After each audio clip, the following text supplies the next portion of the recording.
Hello everyone, welcome back, and you are watching my YouTube channel Technical World. Today in this video I'm going to show you how to fix can't delete apps on iPhone and iPad after iOS 14 update.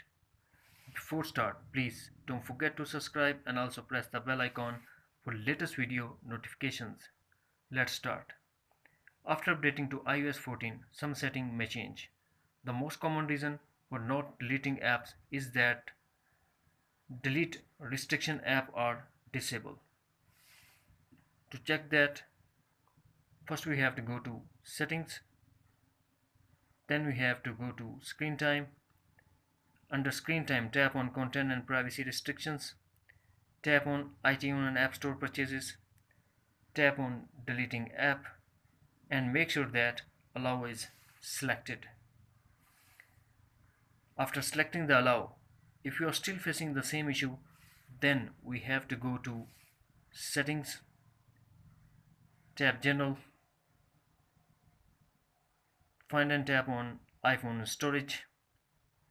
Under iPhone storage, select the app you are not able to delete from home screen. After that, tap on delete app to confirm your action. That's it. Friends, if you found this video helpful, then please like and share as well. Thanks for watching. Take care. Bye bye.